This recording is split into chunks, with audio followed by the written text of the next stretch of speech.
V have Anaga from you see Chetana. ನಮಸ್ತೆ ಅನಗ. ನಮಸ್ತೆ. Okay, ನಿಮ್ಮ ಚೇತನ ತಂಡನ ಕೆಲವೊಂದು ಪದಗಳಲ್ಲಿ ಡಿಸ್ಕ್ರೈಬ್ ಮಾಡೋಕ್ಕೆ ಆಗುತ್ತಾ? ಖಂಡಿತವಾಗಿಯೂ UVC ಚೇತನ ಅನ್ನೋದು ಒಂದು ಪದ ಅಲ್ಲ, ಅದು ಮನಸ್ಸಿಗೆ ಮುಟ್ಟುವಂತಹ ಒಂದು ತಂಡ ಆಗಿದೆ. ನಾವು ಅದನ್ನು ಕುಟುಂಬ ಅಂತಲೇ ಕರಿತೀವಿ.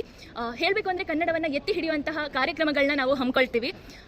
ಅಷ್ಟೇ ಅಲ್ಲದೆ ಚೇತನದಲ್ಲಿ ನಡೆಯುವಂಥ ಎಲ್ಲ ಕಾರ್ಯಕ್ರಮಗಳಲ್ಲೂ ಭಾಗವಹಿಸಿದರೆ ನಮ್ಮ ತನವನ್ನು, ನಮ್ಮ ಕನ್ನಡತನವನ್ನು, ನಮ್ಮ ಪ್ರತಿಭೆಯನ್ನು ಹೊರಗಾಕೋಕ್ಕೆ ಏನೋ ಒಂದು ಅವಕಾಶ ಸಿಕ್ಕಂಗಾಗುತ್ತೆ. ಇಲ್ಲಿಯವರೆಗೂ ನಡೆದ ಕಾರ್ಯಕ್ರಮಗಳ ಬಗ್ಗೆ ಒಂದು ಸ್ವಲ್ಪ ಮಾತು. ಖಂಡಿತ ನಾವು ಹಲವಾರು ಕಾರ್ಯಕ್ರಮಗಳನ್ನ ಮಾಡಿದ್ದೀವಿ. ಮೊದಲಿಂದ ಕೋಟಿಕಂಠ ಗಾಯನ ಅನ್ನುವಂಥ ಕಾರ್ಯಕ್ರಮ ಇತ್ತು. ಅದೇ ಅಲ್ಲದೆ ವೈಭವ ಅನ್ನೋದು ನಾವು ತುಂಬ ಅದ್ದೂರಿಯಾಗಿ ಆಚರಿಸುವಂಥದ್ದು ನವೆಂಬರ್ ತಿಂಗಳಲ್ಲಿ ಕನ್ನಡ ರಾಜ್ಯೋತ್ಸವಕ್ಕೆ. ಅದು ಹೊರತಾಗಿ ಕೂಡ ಈವನ್ ಟೆಕ್ನಿಕಲ್ ಇವೆಂಟ್ಸಲ್ಲಿ ಕೂಡ ನಮ್ಮ ಚೇತನ ತಂಡ ಯಾವುದೋ ಒಂದು ರೀತಿಯ ಒಂದು ಈವೆಂಟನ್ನು ಹಮ್ಮಿಕೊಳ್ಳುತ್ತೆ.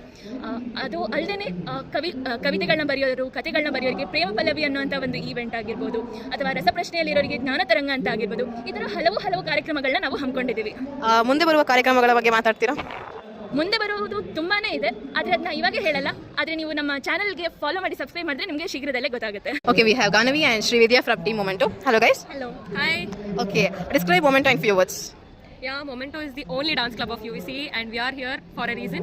Not everyone can be in Momento. People who enjoy rhythms and dance for every tune, people are selected for Momento. What are all the events you have conducted so far? We have flash mobs, we have gone to Sheshadipuram College for the competition. Soon we'll be going to Ravindra Kalakshetra to pay tribute to Punit Rajkumar sir.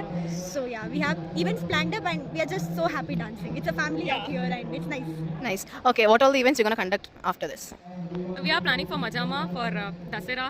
Then we are planning to go to Dayanand Sagar BMSC for dance competitions, and we want to give chances to juniors too to perform and show off their talents. Yeah. There will be workshops as well. We'll be conducting workshops, you can join us and it will be really nice. How was your experience of being in Inter College Fest, like participating there? Inside our college, yeah, we learn a lot, but performing outside the college, it's very interesting and we learn things seeing other people dance too. So I have learned a lot. Improvements, everything, yeah. Nice, thank you.